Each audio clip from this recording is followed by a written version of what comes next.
Welcome to iDream Media. So D vitamin deficiency చాలా మందిలో ఈ డెఫిషియన్సీ అనేది మనం చూస్తూ ఉన్నాము. అయితే న్యాచురల్గా ఏం చెప్తారంటే సూర్యరశ్మి ఎండకి ఎక్స్పోజ్ అవుతే కనుక డి విటమిన్ వస్తుంది, అబ్జార్ప్షన్ ఉంటుంది అని. సో అలా కూర్చున్నా కానీ చాలా మందికి డి విటమిన్ డెఫిషియన్సీ ఉంటుంది. అది ఎందుకు, మరి న్యాచురల్గా దీన్ని మనం పొందడం ఎలాగా, వివరాలు తెలుసుకుందాం. ఈరోజు మనతో పాటు ఉన్నారు ప్రముఖ vegetable therapist and sun spiritual society founder Vikramaditya Guruji గారు. గురుగారు నమస్కారం అండి. సూర్యోస్మితల్లి ఉదయాన్నే నిద్ర లేవాలి, సో సూర్య స్నానం ఉంటుంది, దాన్ని మనం పాటించాలి, దానివల్ల డి విటమిన్ డెఫిషియన్సీ అనేది ఉండదు అని చెప్తూ ఉంటారు మీరు. అయితే జనరల్గా చాలామంది ఇలాంటివి పాటించినా కానీ డి విటమిన్ అనేది డెఫిషియన్సీ వస్తూ ఉంది అని చెప్తున్నారు. ఎందుకు, ఎండలో ఏ టైంలో ఉండాలి, ఎంతసేపు ఉండాలి, ఎలాంటి జాగ్రత్తలు తీసుకుంటే మనం న్యాచురల్గా డి విటమిన్ని పొందవచ్చు? ప్రధానంగా సన్ స్పిరిచువల్ సొసైటీ అని పెట్టడానికి ప్రధానమైనటువంటి కారణం యావత్ ప్రపంచము కూడా సూర్యుడి మీద ఆధారపడి జీవనాన్ని సాగిస్తున్న వాళ్ళమే. అంటే నేను ఆధ్యాత్మిక స్పిరిచువల్ సొసైటీ అంటే ఆధ్యాత్మిక సంస్థ. అది మరి స్పిరిచువాలిటీకి ఆహారానికి ఏంటి సంబంధం? ఆహారమే ఔషధం, ఆరోగ్యమే మహాభాగ్యం.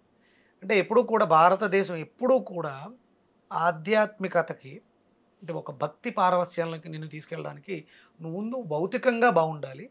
భౌతికంగా ఎప్పుడైతే బాగున్నావో మానసికంగా కూడా పరిణితి చెందుతావు. ఫిజికల్ డెఫిషియన్సీ ఉన్న వ్యక్తి, అంగవైకల్యంతో బాధపడుతున్న వ్యక్తి హ్యాపీగా ఉండలేడు మానసికంగా. ఏదో ఒక అంటే ఈ వైకల్యం దాని మీద ప్రభావాన్ని చూస్తుంది, అది తనని ఇంకొక దాంట్లో స్ట్రాంగ్ చేస్తుంది, అది వేరే విషయం. ఇక్కడ వైకల్యం అనేది ఎంతో కొంత ప్రభావాన్ని ఎప్పుడో ఒక చోట చూపిస్తూ ఉంటుంది. ఇది అంటే ప్రకృతి పరంగా వచ్చేది. ఈ మానసిక పరిపక్వత రావడం కోసం అలాంటి వ్యక్తుల్లో కూడా ఆ వైకల్యాలన్నింటినీ కూడా తీసి ఎదరకు వెళ్ళి నీ జీవితానికి ఒక సార్థకత ఉంది, దాంట్లో నువ్వు పట్టుని సాధించు, ఉన్నత స్థితికి వెళ్ళు. ఒక చిన్న మైనస్ ఇంకొక ప్లస్కి కారణం అవుతుంది. దాన్ని ఎదరకు తీసుకెళ్ళడం ఆ మనిషిని ప్రేరేపించడానికి ప్రధానమైనటువంటి కారణం సూర్యుడు. విటమిన్ డి మన జాతక చక్రం, మనకి కాలపురుష చక్రంలో పంచమ స్థానం రవిది, సింహరాశి.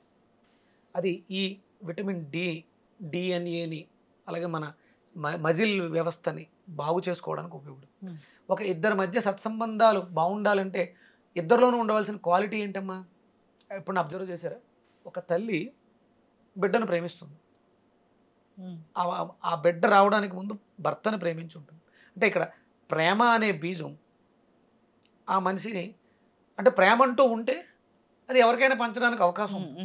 ప్రేమే లేదు, ఎవరికేం పంచుతాం? పెళ్ళానికి ఇప్పుడు తల్లిని బాగా చూసుకుంటున్నాడు అంటే పెళ్ళాన్ని బాగా చూసుకుంటాడు, పెళ్ళాన్ని బాగా చూసుకుంటున్నాడు అంటే తల్లిని కూడా బాగా చూసుకుంటాడు. ఒకవేళ అంటే చిన్న చిన్న గొడవలు వస్తాయి, పెళ్ళాన్ని కొంగుబట్టు తిరుగుతున్నాడు, అంది తల్లిని బాధిస్తున్నాడు అని అనుకుంటారు. కానీ కొన్ని కారణాలు, అంటే ఈ భార్యల్లో వచ్చేటువంటి చిన్న వెలితి, నా అత్తగారు నా మొగుడిని కొంగు కట్టు ఆ తల్లి చాటుకో తిప్పుకుంటుంది, నా భర్త నాకు దగ్గరకు రానివ్వట్లేదు అని అపోహలు దూరాన్ని తీసుకొస్తాయేమో. కానీ సహజంగా తల్లిని ప్రేమించే ప్రతి వ్యక్తి కూడా భార్యను కూడా అంత ప్రేమిస్తాడు. భార్యను ప్రేమిస్తున్న ప్రతి వ్యక్తి కూడా పిల్లల్ని కూడా, అంటే తనలో ప్రేమ ఉంది కాబట్టి తన ప్రేమని తన వరకు, అంటే స్వార్థపూరితంగా తన వరకు బాగా చూసుకుంటాడు. ఇంకొంచెం ఎక్కువ ఉన్న వ్యక్తి, అంటే దాన్ని మ్యాన్ లవ్, హ్యుమానిటీ లవ్ అంటారు. అది దానికి ఒక పరిణితి ఉంటుంది. నా అనేవాళ్ళు. ఇక డివైన్ లవ్ అంటే దాని అన్లిమిటెడ్. భగవంతుడి ప్రేమ వ్యాప్తమై ఉంటుంది. తల్లిని, పిల్లల్ని, పెళ్ళాన్ని, అలాగే ఊర్లో ఉన్న వాళ్ళని కూడా అంతే ఆదరణతో ప్రేమిస్తూ ఉంటారు, అందరికీ సమానంగా పంచిపెడుతూ ఉంటారు.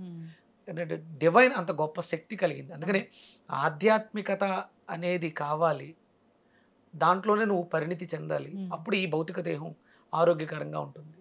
ఇదేంటి మీరు అడిగింది విటమిన్ డి డెఫిషియన్సీ. ఇప్పుడు ఏం పోతుంది? విటమిన్ డి డెఫిషియన్సీ ఉన్న వ్యక్తుల్లో ఏం పోతుంది? ప్రేమ అనేది పోతుంది. మనకి తెలియకుండానే దాన్ని మనం కోల్పోతున్నాం. విటమిన్ డి పోతే పర్లేదు, ఒక ట్యాబ్లెట్ కొని వేసుకోవచ్చు.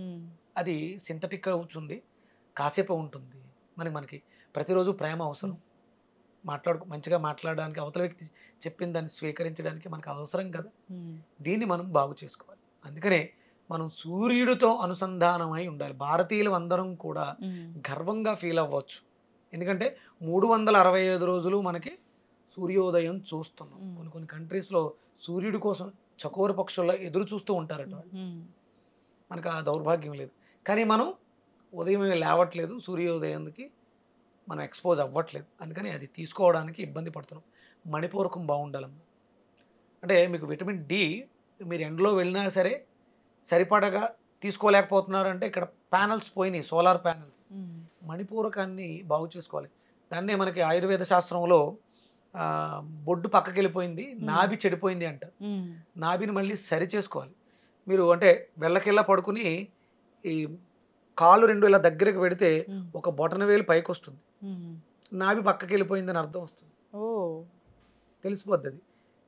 ఇలా ఇది చూడండి, ఈ రేఖలు రెండు కలిపి ఇలా పెడితే ఈ వేళ్ళు సమంగా ఉండాలి. అలాగే మనకి కాళ్ళు రెండు అలా పెట్టినప్పుడు బొటన వేలు రెండు స్ట్రైట్గా వచ్చినాయి అనుకోండి, నాభి బాగుంది. ఒక వేలు ఇలా పైకి వచ్చింది అనుకోండి, నాభి పక్కకి వెళ్ళింది అంటే రైట్ సైడ్కి వెళ్ళింది. లెఫ్ట్ పైకి వస్తే లెఫ్ట్ సైడ్కి వెళ్ళింది, నాభి చెడిపోయింది. నాభి చెడిపోయింది కాబట్టి సోలార్ ప్యానల్ ఆ సోలార్ ఎనర్జీని, ఆ విటమిన్ డిని అబ్జార్బ్ చేసుకోవట్లేదు, అందుకని లోపలికి వెళ్ళట్లేదు. అందుకని మనం సింథటిక్ ట్యాబ్లెట్లు వేస్తాం. మరి ఇది బాగు చేసుకోవాలంటే ఎలా అంటే మనం ఒంటికి నూనె రాసుకుంటాం కదా, నువ్వుల నూనె రాసుకుని మసాజ్ చేస్తూ ఈ నాభి దగ్గర ఇలా మసాజ్ బాగా పొట్టను బాగా మసాజ్ చేసుకోవటం, ఒళ్ళంతా కూడా నువ్వుల నూనె పెట్టి మసాజ్ చేయటం, శనగపిండితోటి నలుగు పెట్టుకోవటం.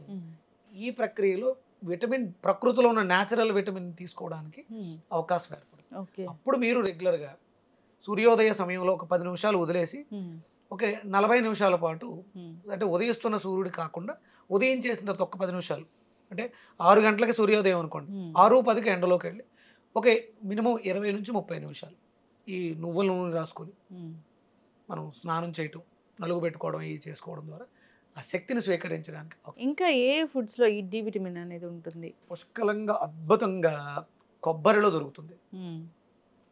అలాగే మణిపూరకం పాడైంది కాబట్టి, ప్రేమ విషయంలో సఫర్ అవుతున్నాం కాబట్టి, అంటే ప్రపంచంలో స్వార్థం ఎక్కువైంది, ప్రేమ తక్కువైంది.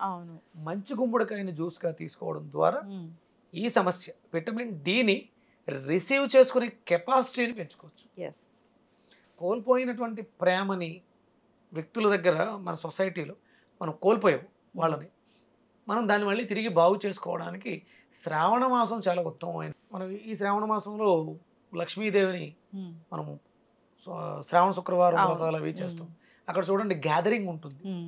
మీ ఇంట్లో మీరు వరలక్ష్మి పూజ చేసుకుంటారు, సాయంత్రం 10 మంది ముత్తైదువులు పిలిచి తాంబూలం ఇస్తారు. ఇక్కడ చూడండి అది ప్రేమ కదా.